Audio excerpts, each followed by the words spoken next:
الحمد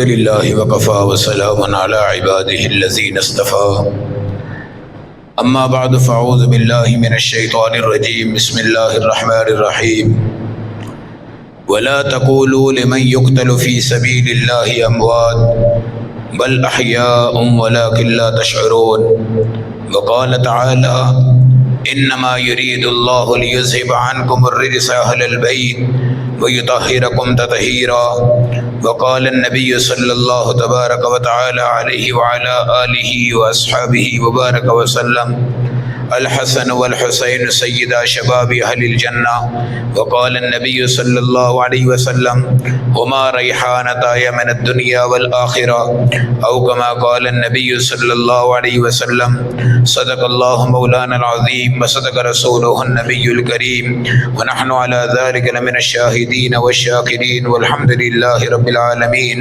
اللهم صل على محمد وعلى آل محمد كما صليت على إبراهيم وعلى آل إبراهيم إنك حميد مجيد اللهم بارك على محمد وعلى آل محمد كما باركت على إبراهيم وعلى آل إبراهيم إنك حميد مجيد۔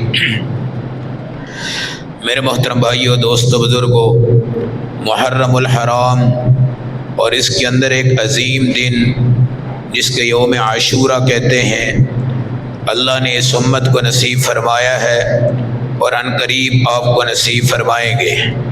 محرم الحرام کائنات کی ابتدا سے عزت و عظمت اور تقدس کا مہینہ ہے، اور اس کے اندر اللہ نے بڑے بڑے عظیم واقعات کو رونما فرمایا ہے۔ یونس علیہ السلام اپنی مشکلات سے اس عاشورہ کو مچھلی کے پیٹ سے باہر آتے ہیں، اور ابراہیم علیہ السلام کے بھی کئی معجزات کا تعلق عاشورہ سے ہے۔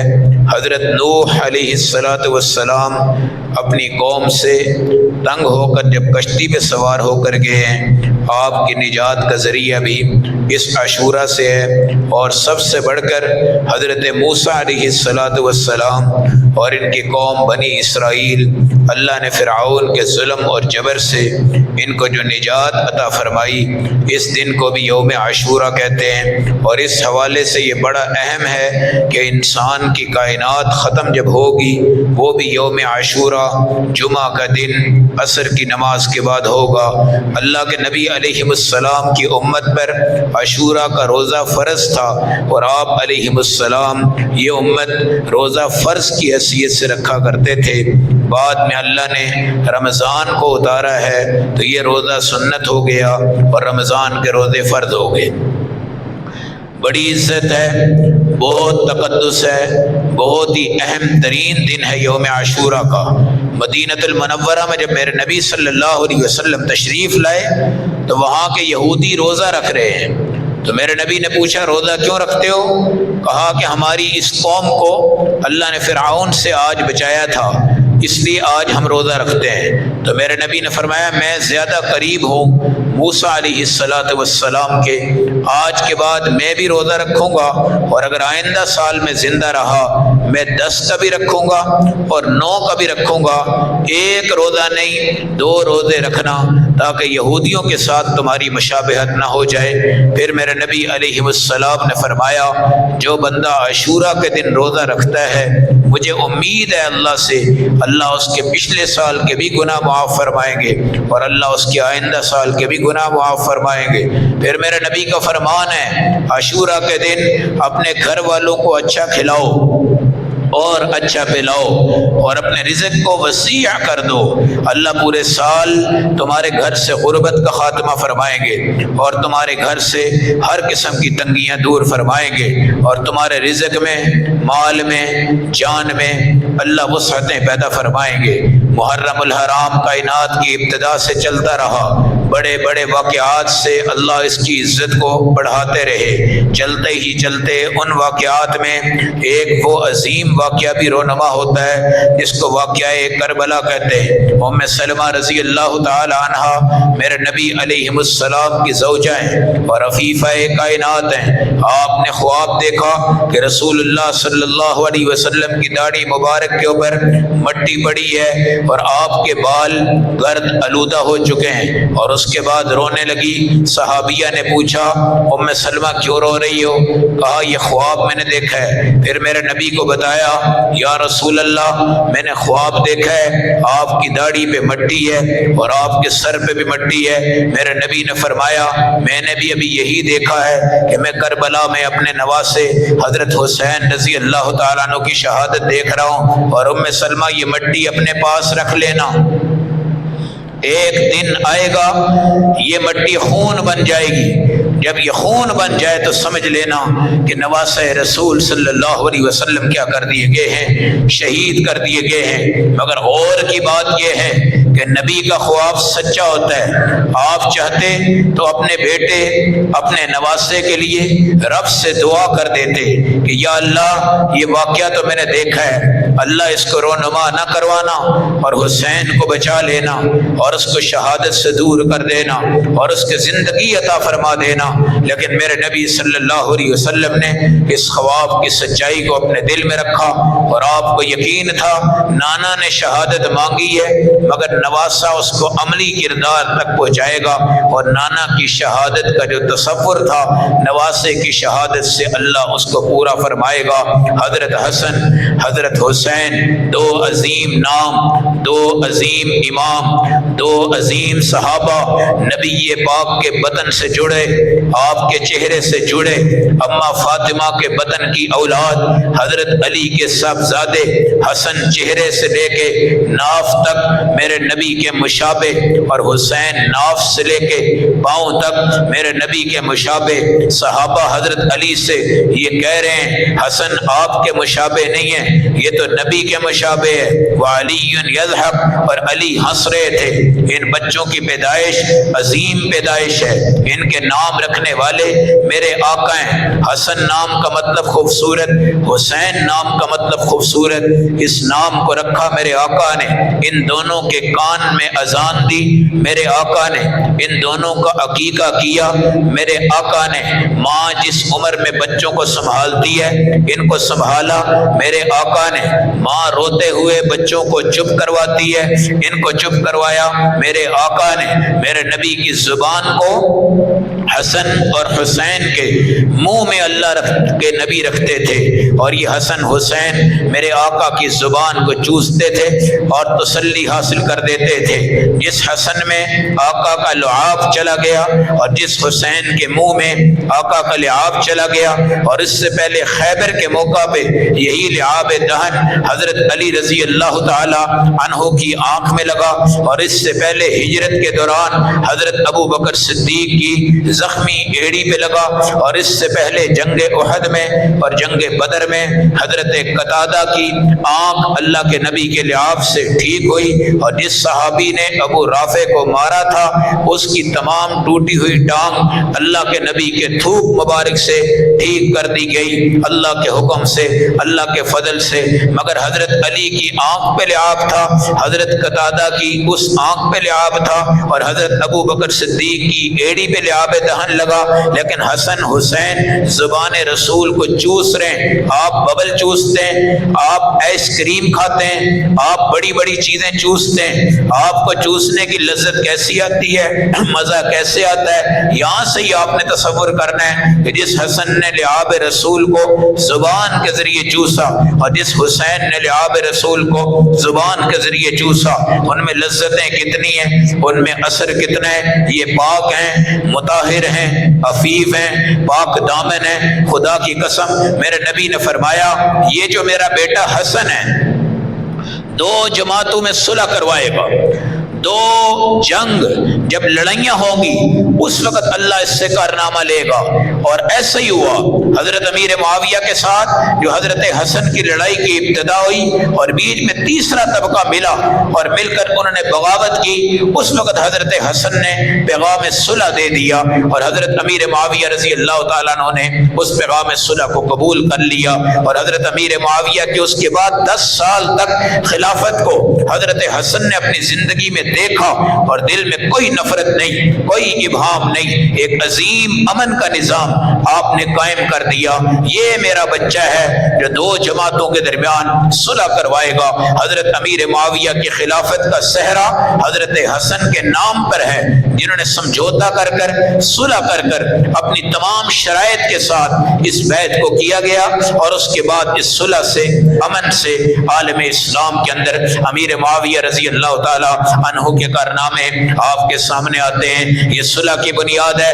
پھر آپ نے فرمایا حسن حسین جنت کے جوان مردوں کے سردار ہیں، اور ان کی والدہ سیدہ فاطمہ جنت کی جوان عورتوں کے سردار ہیں، اور یہ میرا بیٹا جو ہے حسن، یہ دونوں کے درمیان صلح کروا کر اپنے نام کو رسول اللہ کی صفات سے منسوب کر کے دنیا کو بتائے گا۔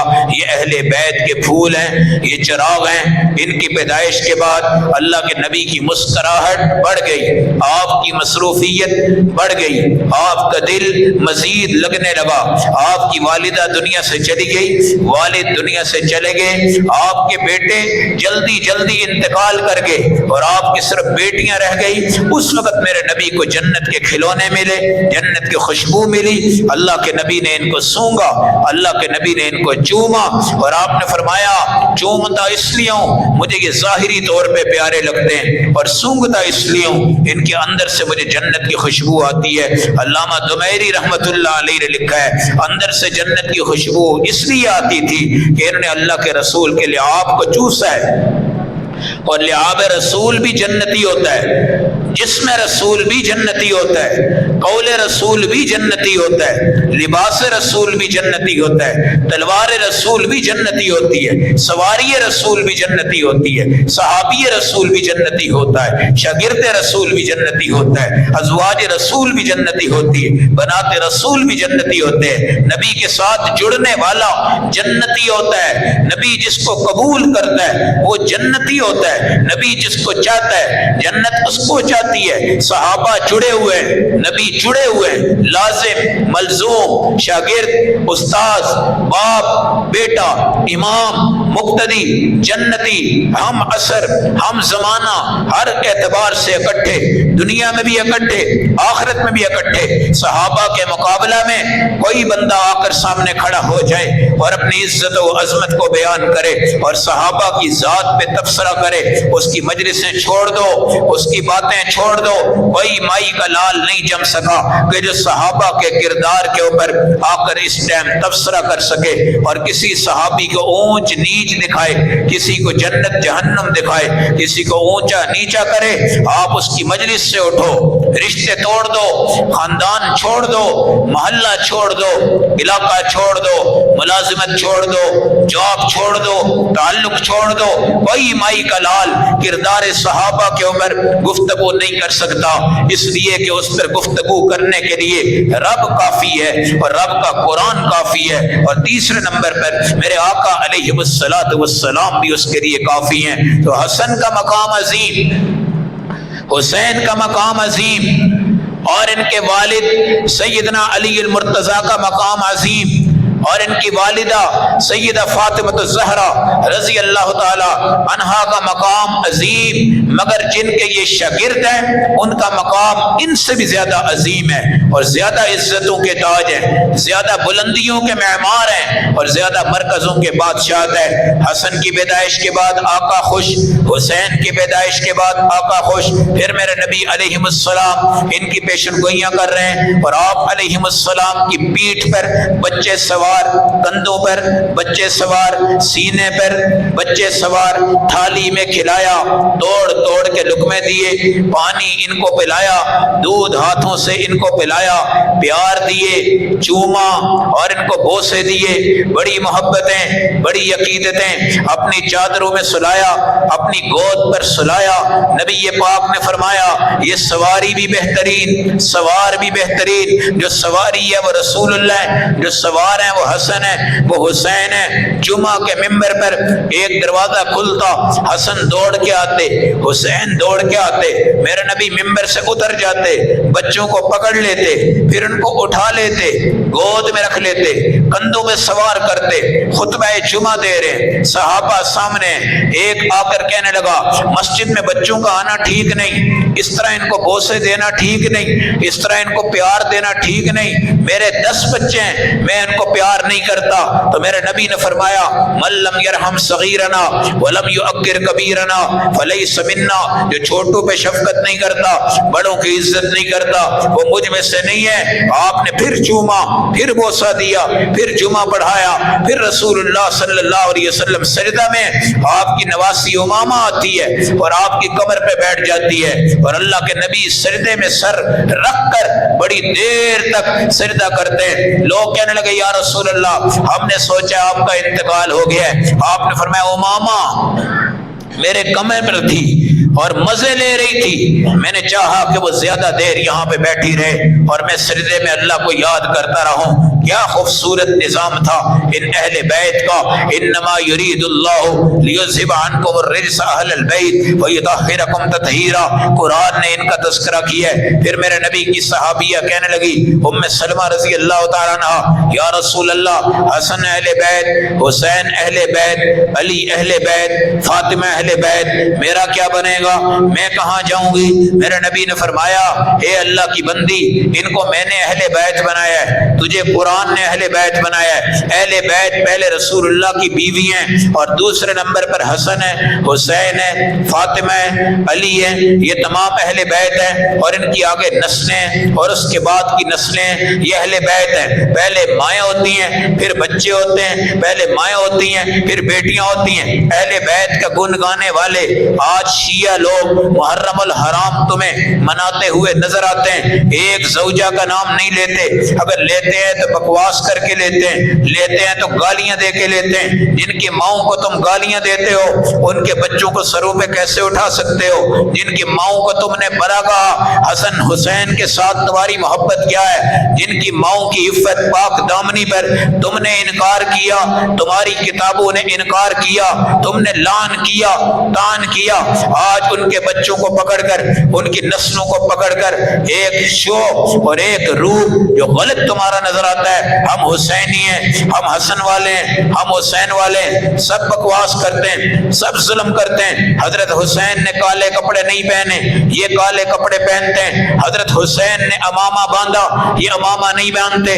حضرت حسین کی داڑھی مکمل، ان کی داڑھی مکمل نہیں۔ حضرت حسین نے نماز اپنے وقت پہ پڑھی، یہ ظہر عصر اکٹھی پڑھتے ہیں، مغرب عشاء اکٹھی پڑھتے ہیں۔ حضرت حسین رضی اللہ تعالیٰ عنہ نے نماز ہاتھ باندھ کے پڑھی، یہ چھوڑ کر پڑھتے ہیں۔ حضرت حسین رضی اللہ تعالیٰ عنہ کی اذان وہ ہے جو آپ کی مسجدوں میں ہے، ان کی اذان اور ہے، ان کا کلمہ اور ہے، حضرت حسین کا کلمہ اور ہے۔ یہ حسینی نہیں، ان کا تعلق حسین کی ماں سے بھی نہیں، ان کا تعلق ازواج رسول سے بھی نہیں۔ یہ اس گھر میں گند پھیلانے آئے اور اس گھر میں پروپیگنڈا کرنے آئے اور شیعہ بن کر کالا لباس پہن کر اللہ نے ان کو دنیا میں بتا دیا ہے کہ یہ دنیا میں بھی کالے ہیں، آخرت کے اندر بھی کالے ہیں۔ ان کی عقیدت پہ مت جاؤ، ان کی عفت و نظامت کو مت مانو، ان کی فقہ کو مت مانو، ان کے رونے دھونے کو مت رکھو، ان کے نظام کو مت رکھو۔ میرے نبی علیہ السلام کے نواسے حضرت حسین، ان کے بارے میں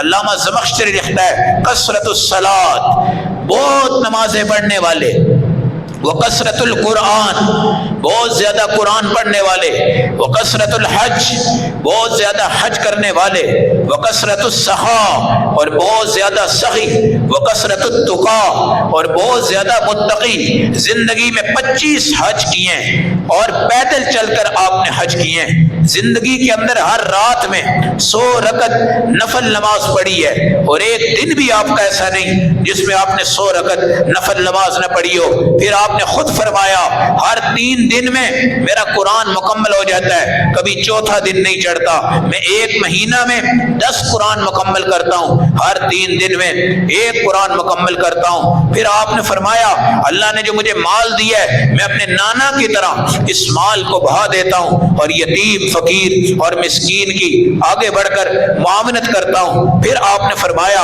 اللہ نے مجھے تقویٰ وہ عطا کیا ہے جو میرے نانا کو عطا کیا تھا، میرے نانا کی دعائیں میرے لیے، ادائیں میرے لیے۔ ایک بہترین صفات نماز کی کثرت، نماز کی کثرت، قرآن کی کثرت، ذکر کی کثرت۔ پھر آپ نے فرمایا انا احب الاستغفار، میں استغفار سے بہت زیادہ محبت کرتا ہوں، ہر وقت استغفار، ہر وقت استغفار۔ میرے نبی علیہ الصلوۃ والسلام، اللہ کی قسم کیا عقیدت تھی، کیا محبت تھی۔ حضرت حسن حسین کی روایات ہیں، اماں فاطمہ سے لوگ آ کر کہتے تھے آج رات حسن کو ہمارے گھر بھیجو، حسین کو ہمارے گھر بھیجو۔ اماں فاطمہ پوچھتی کیا کرو گے؟ تو اپنے گھر میں ان کو سلائیں گے۔ جب یہ ہمارے گھر جاتے ہیں ہمارے محلے میں لائٹیں لگ جاتی ہیں اور ہمارے گھروں میں روشنیاں ہو جاتی ہیں۔ پھر میرے نبی علیہ السلام کی سخاوت ان کے اندر ہے، حضرت علی بیٹھے، حسن بیٹھے، حسین بیٹھے، روزہ ہے اور افطاری کا ٹائم ہے، کیا محبت ہے، بھوک بھی پیاس بھی، کھانا بنا ہوا ہے، گوشت سامنے آیا ہے، باہر سے فقیر آیا ہے، مسکین آیا ہے، غریب آیا ہے۔ اس وقت حضرت علی نے کہا کھانا اٹھا لو، جا کر باہر اس کو دے دو۔ حسن نے بھی کہا ٹھیک ہے اماں جی کھانا اٹھاؤ، جا کے غریب کو دے دو۔ دوسرے دن روزہ رکھا، پھر کھانا بنایا، پھر باہر فقیر آیا، پھر سب نے کہا کھانا اٹھاؤ، باہر جا کر دے دو۔ تیسرے دن پھر روزہ رکھا، پھر باہر فقیر آیا، فرمایا کھانا اٹھا لو، باہر جا کر دے دو۔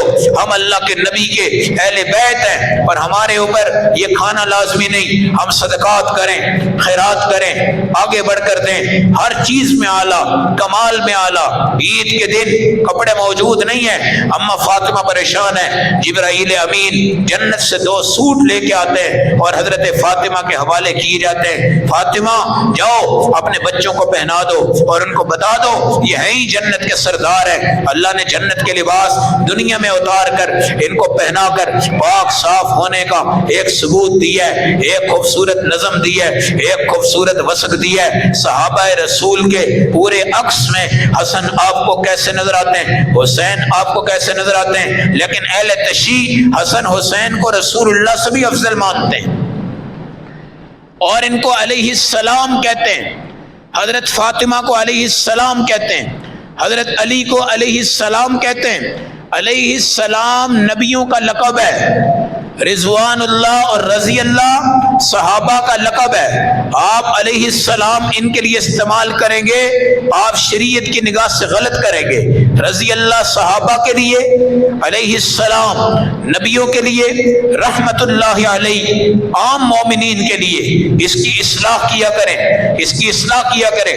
واقعہ کربلا اور اس کا پس منظر، حضرت حسین کی تربیت، حضرت حسین کی نماز، حضرت حسین کا قرآن، حضرت حسین کی تلاوت، اور سیدنا امیر معاویہ کے جانے کے بعد یزید کی خلافت اور کوفہ والوں نے حضرت حسین کو رہبر و رہنما کے طور پہ، مبلغ اسلام کے طور پہ، خطیب اسلام کے طور پہ، امام مسجد کے طور پہ، ایک مربی اور استاد اور نواسہ رسول کی جھلک کو دیکھنے کے لیے 12,000 خط لکھ کر، اپنے معاملات لکھ کر حضرت حسین کو بلایا تھا۔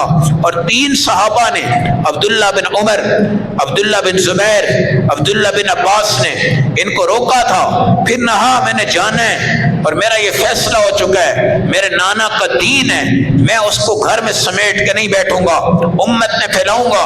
کہا نہیں، حضرت علی سے پہلے غداری کر چکے ہیں، تمہارے ساتھ بھی غداری ہے۔ کہا نہیں۔ پھر مسلم بن عقیل کو حالات کی تحقیق کے لیے آپ نے وہاں پہ بھیجا ہے۔ پہلے دن ایک بڑا استقبال مسلم بن عقیل کا کیا گیا، 12,000 لوگوں نے آپ کے پیچھے نماز پڑھی، آپ نے خط لکھا حضرت حسین کو، آئیے یہ لوگ بہت اچھے ہیں، آپ کے ہاتھ پہ انہوں نے بیعت کرنی ہے۔ پھر آپ آگے بڑھتے گئے، ادھر ابن زیاد ظالم تھا، ابن زیاد ظالم تھا، اور عامر بن بشیر رضی اللہ تعالیٰ عنہ جو اس وقت کے گورنر تھے، اس وقت وہ کوفہ کے اندر موجود تھے، اس وقت 12,000 بیعت جب ہو گئی تو یزید نے ابن زیاد جو کہ ظالم، فاسق، ڈاکو، قاتل، پھر وہ صحابی نہیں تھا، وہ ظالم فاسق تھا، پہلے سے جو گورنر تھے وہ صحابی رسول تھے، اس صحابی کو یزید کے حکم سے ہٹا دیا گیا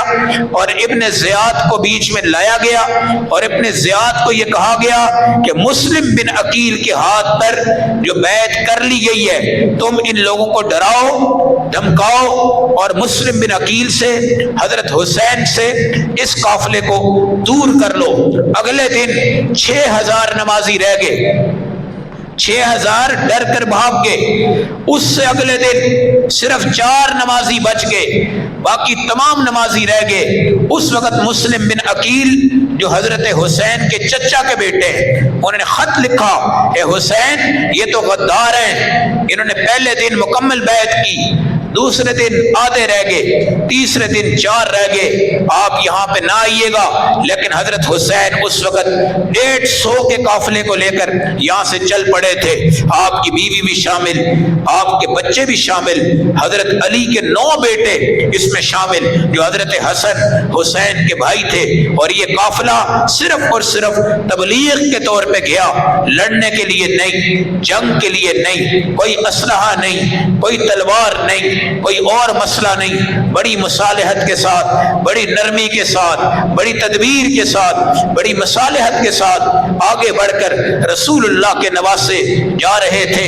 جب پتہ چلا کہ مسلم بن عقیل شہید کر دیے گئے، ان کو جس نے پناہ دی تھی ہانی بن عروہ وہ بھی شہید کر دیے گئے، ابن زیاد کو مسلط کر دیا گیا، اس وقت کی تفصیلات کے بعد پھر آپ کو مختلف صورتیں دکھائی گئی جس میں آپ نے کہا مجھے واپس جانے دو، مجھے سرحد پہ آنے دو، میں مذاکرات کروں گا۔ مگر یاد رکھیں اصل جھگڑا کیا تھا کہ یزید کے ہاتھ پہ حضرت حسین بیعت نہیں کرنا چاہتے تھے، اور یزید چاہتا تھا ساری دنیا میرے ہاتھ پہ بیعت کرے، آپ اس کو بیعت کا حقدار نہیں سمجھتے تھے، اس لیے آپ اس کے مخالف تھے، اور آپ اس سفر کو آگے لے کے بڑھ رہے تھے، اور آپ نے اس بیعت کے متعلق اپنی شرائط جو پیش کی، جو بھی ہوا، مگر وہاں تک پہنچتے، وہاں جاتے، مذاکرات کرتے یا واپس آ جاتے، یہ ایک بات کا معاملہ ہے، مگر مکمل طور پر سازش کے تحت، جس طرح آج امریکہ ایران میں آپ نے دیکھا کیا کہتا ہے، آؤ مذاکرات کریں، مذاکرات 2 ہفتے جاری رہیں گے، اس کے بعد فیصلہ ہوگا، لیکن اگلی ہی رات اس نے اٹیک کیا اور ایران کو تباہ کیا۔ اس طرح اسرائیل نے بھی اٹیک کیا، ایران کی تباہی میں آگے بڑھا، کہتے کچھ کرتے کچھ، ظاہر کچھ باطن کچھ، اس کو سازش کہتے ہیں، اس کو سازش کہتے ہیں۔ یہاں پر بھی اس میدان میں اہل بیت کے اوپر ظالمانہ اٹیک کیے گئے، جس کے اندر مختلف ظالمین شمار کیے گئے۔ جس وقت ابن سعد نے کہا حسین اگر بیعت نہیں کرتے جنگ شروع ہو گئی، ہماری اور آپ کی جنگ شروع ہو گئی، آپ نے اس وقت کہا مجھے 1 رات کی مہلت دی جائے۔ پھر زین العابدین نے آپ سے پوچھا ابا جی آپ بتائیں اگر جنگ کرنی ہے، اگر آپ نے لڑنا ہے اور جنگ تو ہونی ہے، آپ نے 1 رات کی مہلت کیوں مانگی؟ فرمایا میں اپنی نماز زیادہ پڑھنا چاہتا ہوں، استغفار زیادہ کرنا چاہتا ہوں، توبہ زیادہ کرنا چاہتا ہوں، قرآن زیادہ پڑھنا چاہتا ہوں، اور اپنے اللہ سے اپنے معاملات ٹھیک کرنا چاہتا ہوں، تاکہ وقت شہادت جب آئے اور اللہ کی قسم میں اس وقت اللہ کے ہاں سرخرو ہو جاؤں اور شہادت کو عظیم بنا دوں۔ حضرت حسین کیا جنگ کے لیے گئے تھے؟ ہرگز نہیں، آپ جنگ کے لیے بالکل نہیں گئے۔ حضرت حسین کیا ڈر گئے، یا کیا آپ کا حوصلہ نہیں تھا، یا اس سے پہلے آپ نے حضرت عثمان کی شہادت نہیں دیکھی تھی، یا حضرت حمزہ کی شہادت نہیں سنی تھی، یا مصعب بن عمیر کی شہادت نہیں سنی تھی؟ یا بڑے بڑے صحابہ کی شہادت نہیں سنی تھی؟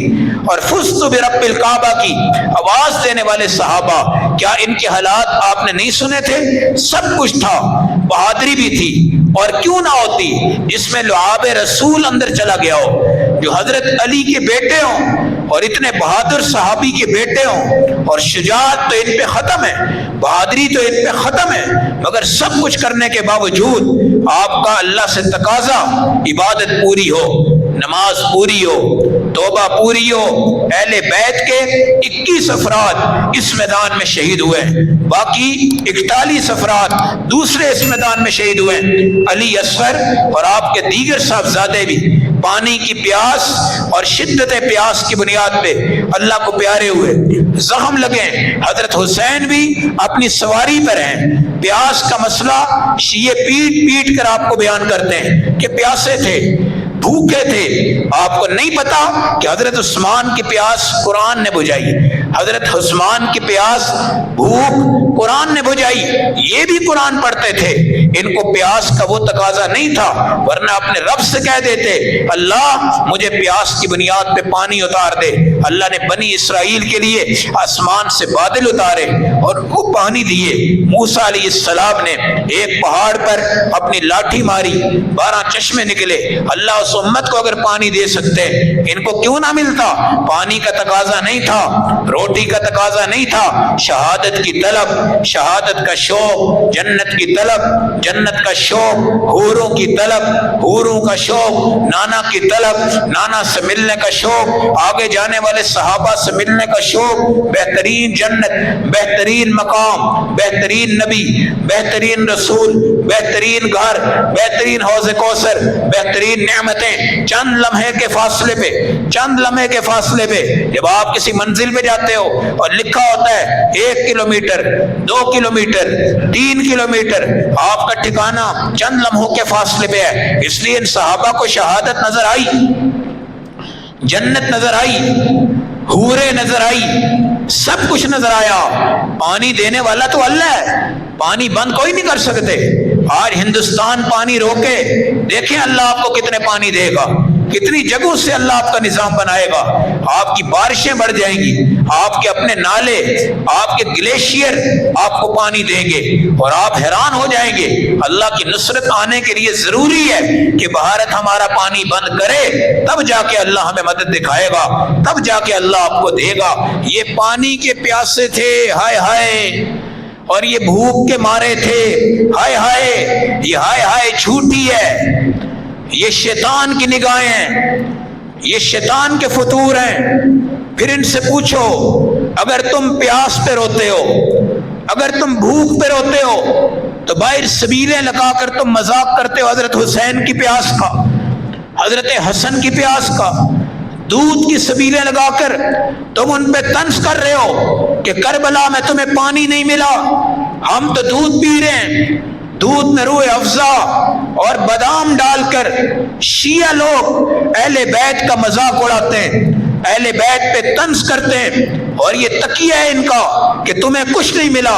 آج دیکھو ہم تمہارے دشمن ہیں، ہم نے یہ کیا، دودھ دیکھو، روح افزا دیکھو، اور سبیلیں دیکھو۔ شیعہ 2% سبیلیں لگاتا ہے، سنی 98% لگاتا ہے، شیعہ 2% ہو کر حلیم بناتا ہے، سنی 98% ہو کر ان سے آگے ہے، شیعہ اپنی دیگیں بناتا ہے حسن حسین کے نام پر، جو بھی کرتا ہے، اور اہل سنت بھی اسی نہج پہ چلتے ہوئے دیگیں بناتے ہیں اور دیگوں کو تقسیم کرتے ہیں۔ یہ دیگوں کا بازار نہیں ہے۔ حسن کا صرف آج بھوک کا وبیلہ دنیا میں امت میں ڈالا گیا ہے، اور ان کی پیاس کے نظام کو دنیا میں ڈالا گیا ہے۔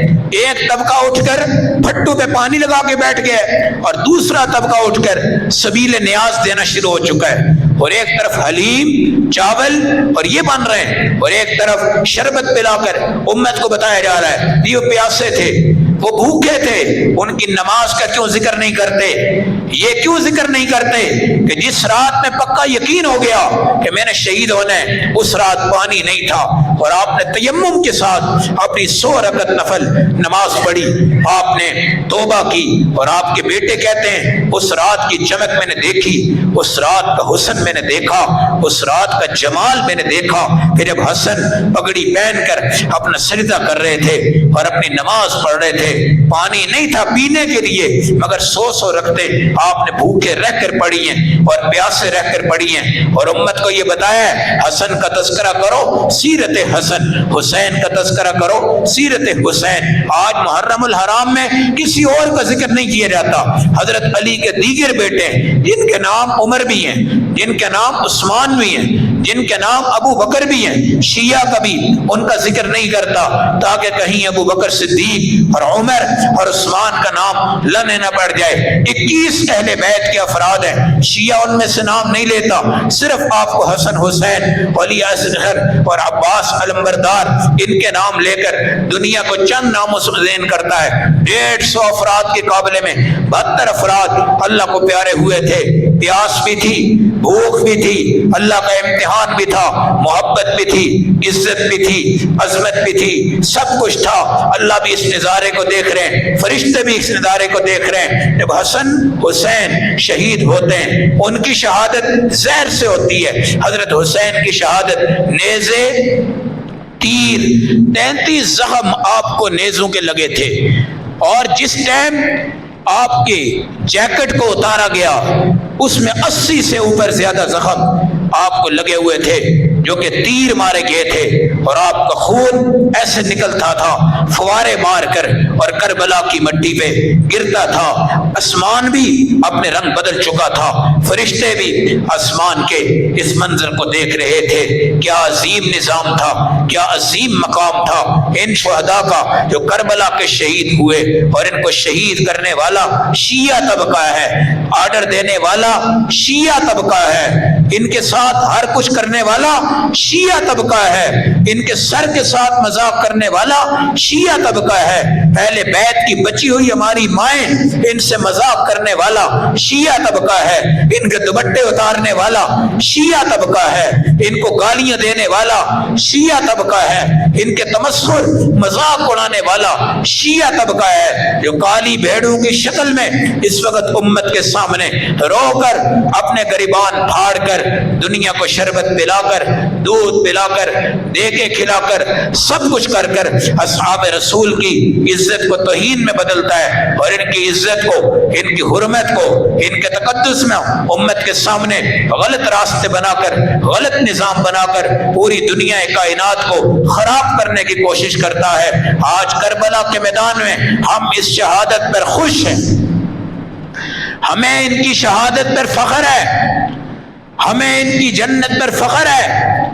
آپ تو جنت کے سردار ہیں، قبر میں کوئی تکلیف تو نہیں ہو سکتی کہ ہم روئیں، کیڑا تو نہیں پڑے گا ہم روئیں، سانپ تو نہیں کھائے گا ہم روئیں، اژدہا تو نہیں کھائے گا ہم روئیں، قبر آپ کو جکڑے گی تو نہیں ہم روئیں۔ اللہ نے آپ کا کیسا استقبال کیا، آقا نے آپ کا کیسا استقبال کیا، جنت الاعلیٰ میں آپ پہنچ گئے، آپ کے ساتھ گزرنے والے اہل بیت بھی پہنچ گئے۔ ہمارے یہاں ہائے ہائے کا لفظ نہیں ہے، شہداء میں آپ کی آرمی شہید ہو جاتی ہے، مائیں کیسے پرسکون ہوتی ہیں، باپ کیسے پرسکون ہوتا ہے۔ آرمی کے نوجوان ہمارے وزیرستان میں آئے دن شہید ہو رہے ہیں، کرنل بھی، جنرل بھی، ہر قسم کا بندہ اللہ کو پیارا ہو رہا ہے، لیکن ان کی ماؤں پر ایک سکون ہے، باپ کے چہرے پہ سکون ہے، امت کے نام پہ سکون ہے، اس لیے کہ پاکستان کے محافظ ہیں۔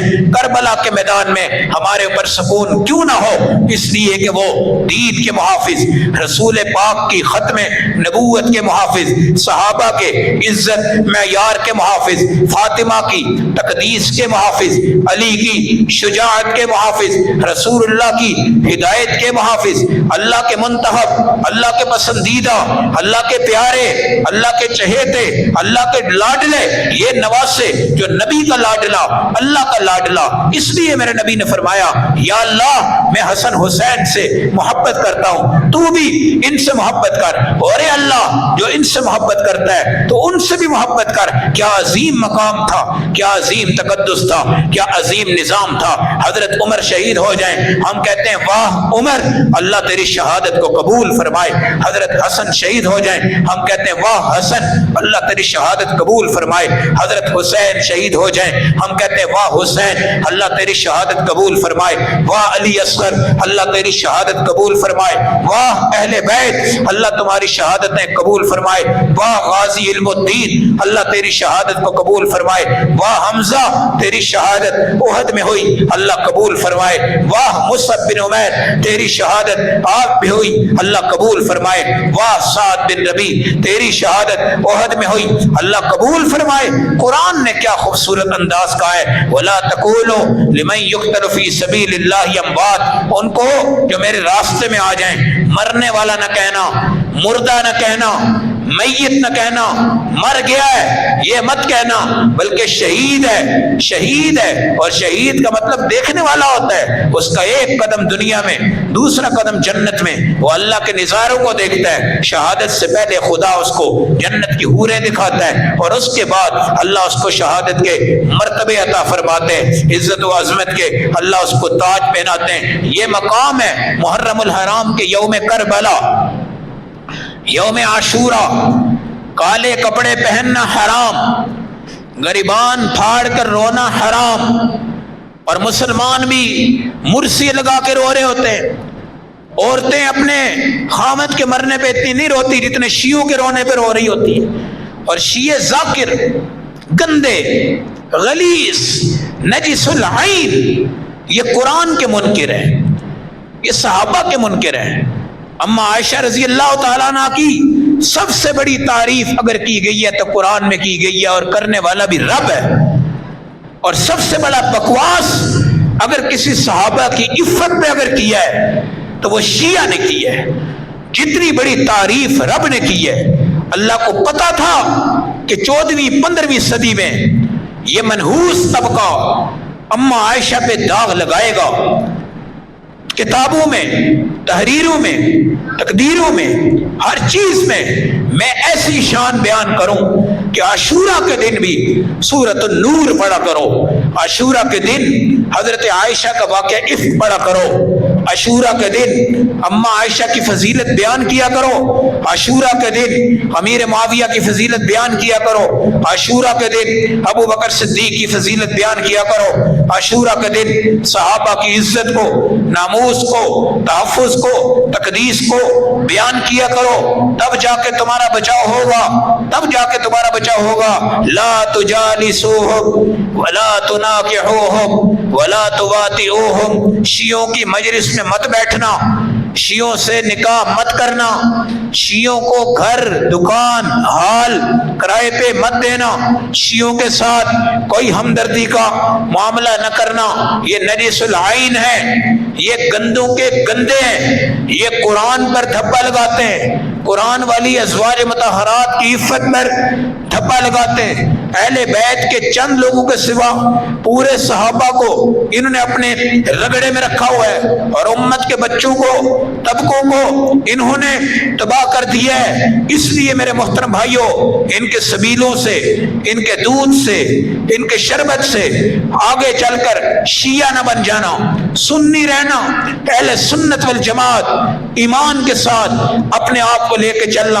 اور 2% شیعہ آپ کی سڑکوں پر، گلیوں پر اپنے گھوڑے نکال کر اپنا اظہار شاعر کر رہا ہے، تو ہمارا 98% سنی اپنے ایمان کو سلامت رکھ کر اور اپنے دین کو سلامت رکھ کر ان کا مقابلہ کیوں نہیں کرتا؟ اپنے آپ کو کیوں نہیں دکھاتے اور ان کے رنگ میں کیوں رنگتے ہو؟ صبغۃ اللہ، اللہ کے رنگ میں آ جاؤ۔ من احسن من اللہ صبغہ، اللہ کی رنگت سے بہتر کسی کی رنگت نہیں ہے۔ اب کیا ہے جی، بیوی بھی الگ، میاں بھی الگ. کیا ہے جی؟ یہ غم کا مہینہ ہے. ہمارے ہاں کوئی غم کا مہینہ نہیں ہے، بالکل غم کا مہینہ محرم نہیں ہے. شہادت غم نہیں، شہادت خوشی ہے. شہادت جہنم نہیں، شہادت جنت ہے، اور بہت بڑی جنت ہے، بہت عظیم جنت ہے. کہ غم کا مہینہ ہے، نکاح بھی ختم، شادی حال والے ہاتھ پہ ہاتھ دھر کے بیٹھے ہوئے. مارکیٹوں والے پہلے محرم میں کام چھوٹ جاتا تھا، اب محرم اور سفر 2 مہینے لگ گئے. اب بہت سے لوگ نکال کر ان کے 40ویں شروع کر دیے ہیں، بہت کچھ کر دیا ہے. خدا کی قسم پروٹوکول ہمارے نمازیوں کو دیا جانا چاہیے. جمعہ کے نمازیوں کا حکومت پروٹوکول کیوں نہیں دیتی؟ ڈرون کے ذریعے ان نمازیوں کی حفاظت کیوں نہیں کرتی؟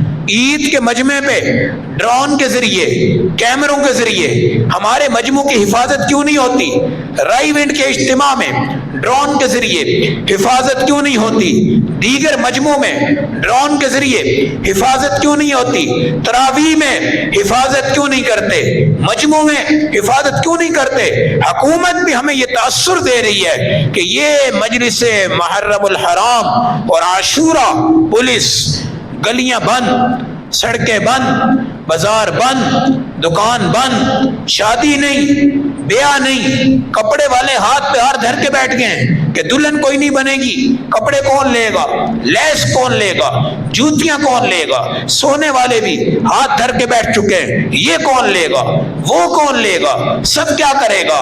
میرے بھائیو یہ جہالت ہے، جہالت ہے. میرے نبی نے اپنی پیاری بیٹی حضرت فاطمہ جو اہل بیت ہے، ان کا نکاح آپ نے حضرت علی رضی اللہ تعالیٰ عنہ سے کیا جو اہل بیت ہے محرم الحرام کے اندر.